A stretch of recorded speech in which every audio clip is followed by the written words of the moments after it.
नमस्कार, स्वागत है आपका आर्या न्यूज में। मैं हूं आपके साथ सुमन पाल। खबरों की शुरुआत करते हैं। उत्तराखंड में बीते 24 घंटे में 12 नए कोरोना संक्रमित मिले हैं और एक मरीज की मौत हो चुकी है, जबकि 28 मरीजों को ठीक होने के बाद घर भेजा गया है। सक्रिय मामलों की बात करें तो 229 मामले सामने आए हैं। वहीं प्रदेश में अब तक कोरोना के कुल संक्रमितों की संख्या जो है वो लगातार बढ़ती जा रही है। स्वास्थ्य विभाग की ओर से जारी बुलेटिन के अनुसार मंगलवार को 17,277 सैंपलों की जांच रिपोर्ट नेगेटिव आई है। 7 जिलों में बात करें तो चमोली, चंपावत और पिथौरागढ़, प्रयागराज और भी कई जिलों में जो है वो कोरोना को लेकर सतर्क कर दिया गया है। आपको बता दें कि देहरादून में 4, हरिद्वार में 2 और उधम सिंह नगर में 3 सक्रिय मरीज मिले हैं। इनमें से 3,29,669 लोग जो है वो ठीक हो चुके हैं। प्रदेश में कोरोना के चलते अब तक कुल 7,391 लोगों की जान जा चुकी है।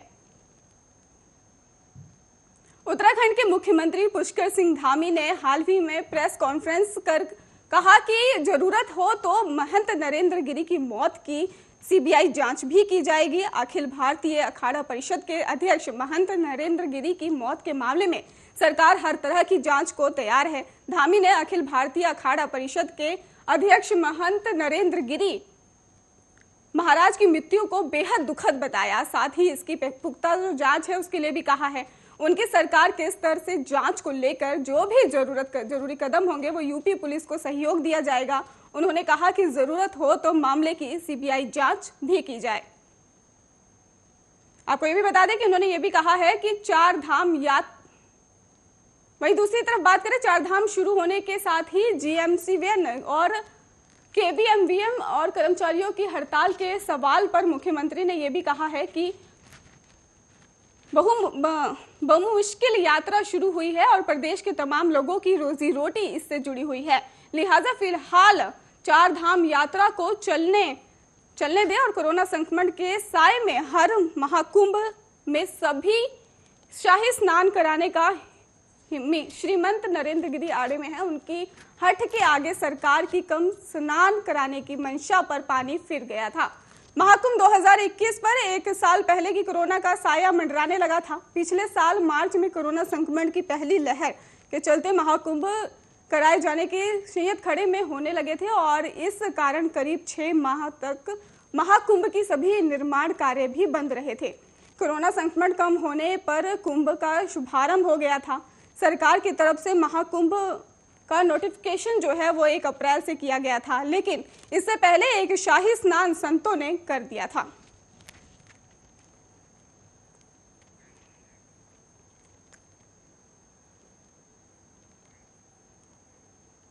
कांग्रेस ने विधानसभा अध्यक्ष प्रेमचंद अग्रवाल से हाल में, आपको बता दें कि हाल में दल बदल भाजपा और शामिल हुए पुरोला विधायक राजकुमार की सदस्यता समाह का अनुरोध किया है। कांग्रेस के प्रदेश अध्यक्ष गणेश गोदियाल ने मंगलवार को इस बात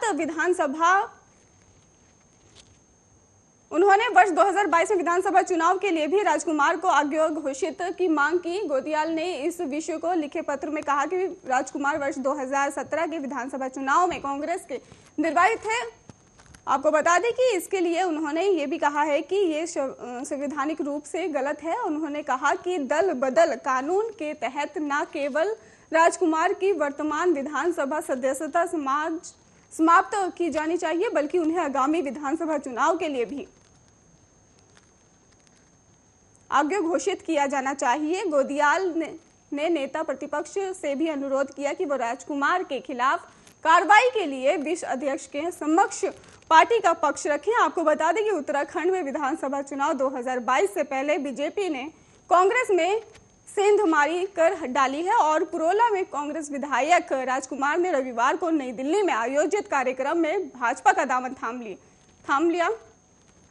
वहीं केंद्रीय मंत्री धर्मेंद्र प्रधान और शिवम पुष्कर सिंह धामी जो है सीएम हैं, उन्होंने भाजपा, वहीं बात करें अगर भाजपा अध्यक्ष मदन कौशिक सहित भारी संख्या में पार्टी कार्यकर्ताओं की मौजूदगी में राजकुमार ने पार्टी की सदस्यता जो है वो ग्रहण कर ली है।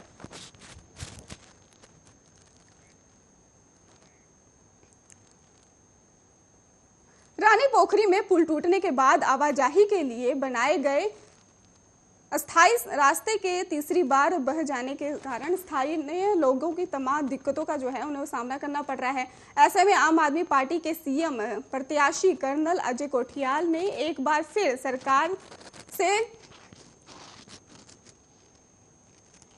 हटकर लोगों की समस्या को देखते हुए पुल बनाने का सुझाव दिया है। कर्नल कोठियाल ने कहा है कि अगर सरकार उनको मौका देती है तो 48 घंटे में इस पुल का निर्माण कर सकते हैं और ये भी कहा है कि आम जनता को समस्या ना हो। कर्नल कोठियाल ने कहा कि वो पहले दिन से ही सरकार को सुझाव दे रहे हैं, उनको मौका मिला तो वो वैली ब्रिज का निर्माण 48 घंटे में कर सकते हैं, लेकिन सरकार खामोश है। सरकार की ओर से बनाया गया स्थायी रास्ता कई बार बह चुका है। कर्नल कोठियाल ने कहा कि आम आदमी पार्टी जो दावा करती है उसको पूरा करने का दम भी रखती है। उन्होंने केदारनाथ आपदा का अनुभव साझा करते हुए कहा कि केदारनाथ जैसी भयंकर आपदा के दौरान उन्होंने स्थानीय युवाओं की जो है वो मदद की और उनके निर्माण में सफलता हासिल की थी।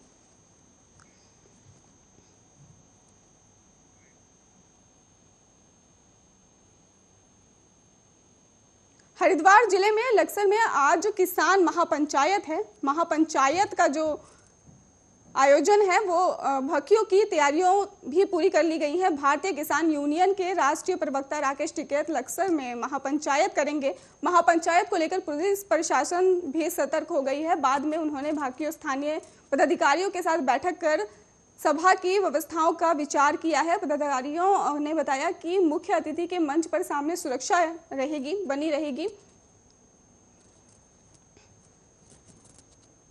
अतिथियों और आम लोगों के बैठने के लिए स्थान और पार्किंग भी बनाई जाएगी। बताया गया कि यूनियन ने 200 वॉलंटियर युवा व्यवस्था बनाने में योगदान देंगे। कोतवाल चौहान ने बताया कि सभा में कानून व्यवस्था बनाए रखने के लिए आसपास के थाने और कोतवाली से पुलिस बुलाई गई है।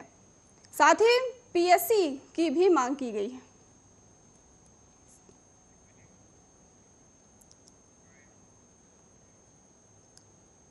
दस्ते सुंदरी और सांसद फूलन देवी की बहन मुन्नी देवी बुधवार को राष्ट्रवादी जन लोक पार्टी सदस्य में शामिल होंगी। बता दें कि ये पार्टी फूलन देवी की हत्या के आरोपी शेर सिंह राणा की है। बुधवार को हरिद्वार में राष्ट्रवादी जन लोक पार्टी सत्य की अध्यक्ष सत्यवती राणा की मुन्नी देवी प्रेस कॉन्फ्रेंस करेंगी। ये प्रेस कॉन्फ्रेंस कल होगी और आपको बता दें कि रुड़की के पूर्वी राजपुताना बिटी गंज निवासी शेर सिंह राणा को साल 2013 में दिल्ली की विशेष अदालत ने पूर्व सांसद फूलन देवी के कत्ल का दोषी पाते हुए आजीवन कारावास की सजा सुनाई है, जबकि उसके 3 दोस्तों को बरी कर दिया गया था। साल 2017 में शेर सिंह राणा को दिल्ली हाईकोर्ट से जमानत मिल गई थी और तब वो रुड़की में ही हैं। शेर सिंह राणा की शादी मध्य प्रदेश के छतरपुर जिले में विधायक रहे राणा प्रताप सिंह की बेटी से हुई है।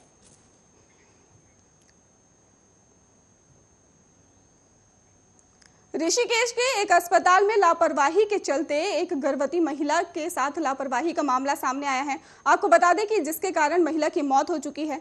परिजनों का आरोप है कि ऑपरेशन में लापरवाही के चलते महिला की मौत हुई है। महिला के पति ने एक नामी महिला डॉक्टर के खिलाफ नगर कोतवाली में शिकायत दर्ज करवाई है। कोतवाली पुलिस ने मामले की जांच कर रही है। नगर कोतवाल महेश जोशी ने बताया कि राजकिशोर पांडे ने पुलिस को जो है वो शिकायत दी थी। शिकायतकर्ता ने यह भी बताया कि अवधूत आश्रम मार्ग स्थित एक निजी अस्पताल में उसकी गर्भवती पत्नी की इलाज के दौरान मौत हुई है। अस्पताल की नामी महिला डॉक्टर की ओर से 3 सितंबर को कराई गई इलाज के दौरान उसकी मौत हुई है। आपको ये भी बता दें कि 15 सितंबर को प्रसव के लिए उसने अपनी पत्नी को अस्पताल में भर्ती करवाया था। महिला ने डॉक्टर सामान्य प्रसव के लिए उससे दवाएं मंगवाई। आरोप है कि सामान्य प्रसव की पूरी संभावना के बावजूद महिला डॉक्टर ने ऑपरेशन कर डिलीवरी पर जोर दिया। ऑपरेशन के तुरंत बाद उसकी पत्नी को खांसी होने लगी। महिला डॉक्टर ने दवा दी, लेकिन जिसके बाद उसकी पत्नी की हालत खराब हो गई। रात को 1 बजे खांसी के साथ पत्नी की सांस भी फूलने लगी। ऑक्सीजन लेवल 85 तक पहुंच गया। इसके बाद महिला कि डॉक्टर ने महिला को हायर सेंटर रेफर कर दिया। आपको बता दें कि 16 सितंबर सुबह 5 बजे वो पत्नी को लेकर देहरादून स्थित एक बड़े अस्पताल में पहुंचा था। यहां उसकी पत्नी की कोरोना और अन्य पैथोलॉजी जांच की गई। जांच रिपोर्ट में दिल की बीमारी या उससे संबंधित दृष्टि परिणाम की बात सामने आई है। 17 सितंबर दोपहर को प्रसव की इलाज के दौरान मौत हो गई है। शिकायतकर्ता का यह भी आरोप है कि ज्यादा फीस वसूलने के चक्कर में महिला डॉक्टर ने उसकी पत्नी का ऑपरेशन किया। ऑपरेशन में लापरवाही के चलते उसकी पत्नी की मौत हो गई है। वहीं नगर कोतवाल महेश जोशी का यह भी कहना है कि मामले की जांच की जा रही है, जल्द ही कार्रवाई पर की जाएगी।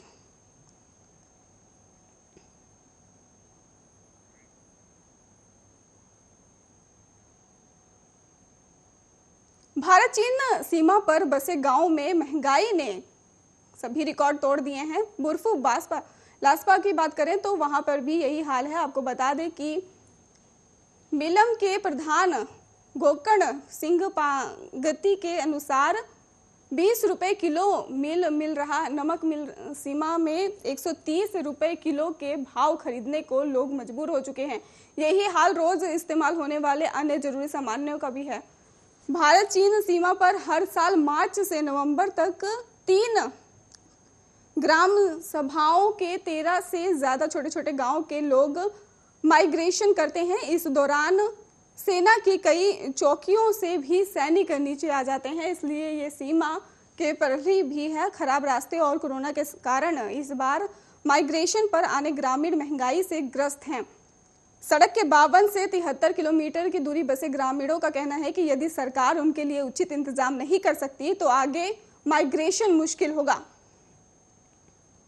वहीं आपको बताते चले कि महंगाई बढ़ने के मुख्य 3 कारण क्या है। पैदल रास्ते टूट चुके हैं, इस कारण सभी सामान घोड़े और खच्चर वालों से खरीदना पड़ता है। पहले लोग खुद पैदल ही सामान लाते थे। कोरोना के बाद मजदूरों ने ढुलाई भाड़ी 2 गुना कर दिया है। साल 2019 में प्रति किलो 40 से 50 भाड़ा था, अब ये 80 से 120 हो गया है। वहीं तीसरी दिक्कत की बात की जाए तो कोरोना के कारण नेपाल से आने वाले मजदूरों की संख्या काफी कम हो गई है। नेपाल मूल के मजदूर सस्ते में मिल जाते हैं और उत्तराखंड में अगले साल चुनाव है तो सरकार या विपक्ष का ध्यान उत्तराखंड के इन समस्याओं पर होना चाहिए।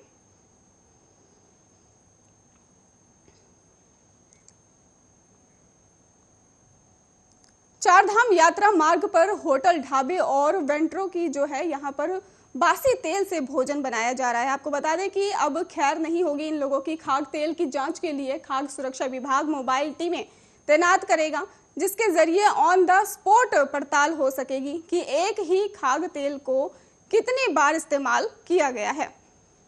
विभाग ने यात्रा मार्ग पर पड़ने वाले जिलों को फ्राइड ऑयल मॉनिटर देने शुरू कर दिए हैं। डिप्टी कमिश्नर जीसी कंडवाल ने यह भी बताया है कि फूड सेफ्टी के लिए भी इंतजाम किए जा रहे हैं। आपको ये भी बता दें कि खाने की चीजें जैसे कि समोसे, छोले भटूरे, पकोड़े, जलेबी समेत कई खाद्य पदार्थ तलने के लिए एक ही तेल बार बार इस्तेमाल करने के कारण लोगों की सेहत पे इसका खराब असर पड़ता है। इसलिए सरकार सतर्क हो गई है और बासी तेल के इस्तेमाल पर प्रतिबंध लगा रही है। चारधाम यात्रा मार्ग पर रुद्रप्रयाग जिले को टीपीसी मीटर उपलब्ध करा दिया गया है। चमोली, पौड़ी, टिहरी, उत्तरकाशी, ऋषिकेश के लिए मीटर दिए गए हैं। उन्होंने बताया कि खाद्य तेल में गड़बड़ी पाए जाने पर उन पर कार्रवाई की जाएगी।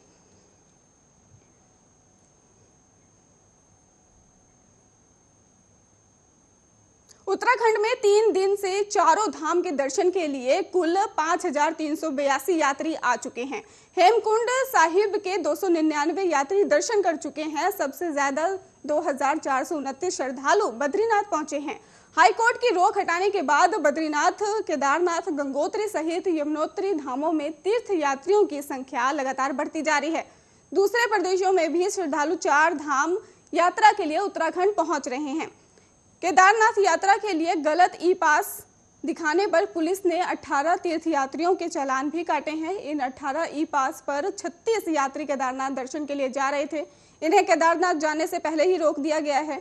सोनप्रयाग से ही वापस इन्हें लौटा दिया गया है। हाईकोर्ट के आदेश पर चारधाम यात्रा शुरू होते ही बड़ी संख्या में यात्री केदारनाथ आ गए हैं। कोर्ट के अगर निर्देशों की बात करें तो सरकार ने एसओपी और देवस्थानम बोर्ड द्वारा जारी ई पास अनुसार ही यात्रियों को सोनप्रयाग से आगे जाने की अनुमति दी है।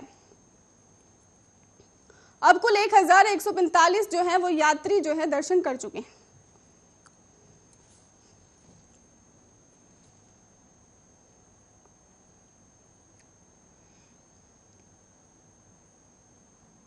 रुक करते हैं इस वक्त की बड़ी खबर का। महेंद्र नरेंद्र गिरी के बाघबरी मठ में भू समाधि दी गई है। आपको बता दें इस वक्त की बड़ी खबर, महंत जो नरेंद्र गिरी का निधन हुआ था उनको भू समाधि दी गई है। पोस्टमार्टम रिपोर्ट में ये साफ फांसी की वजह से हुई महंत नरेंद्र गिरी की मौत। आपको बता दें कि फांसी की वजह से उनकी मौत का मामला सामने आया है। वहीं पर पोस्टमार्टम रिपोर्ट दम घुटने के कारण भी बताया जा रहा है। महंत जो नरेंद्र गिरी को भू समाधि दे दी गई है। आपको बता रहे इस वक्त की बड़ी खबर, पोस्टमार्टम रिपोर्ट से साफ हो चुका है कि फांसी से उनकी मौत हुई है। इस वक्त की आपको सबसे बड़ी खबर बता रहे हैं, पोस्टमार्टम रिपोर्ट में दम घुटने के कारण उनकी मौत का मामला सामने आ रहा है। महंत नरेंद्र गिरी को भू समाधि दे दी गई है। बता दें कि निधन हुआ था, सीएम योगी ने भी श्रद्धांजलि दी है, कई बड़े नेताओं ने उन्हें श्रद्धांजलि दी थी। अब ये मामला सामने आ रहा है कि पोस्टमार्टम में कि उनकी दम घुटने के कारण मौत हुई है।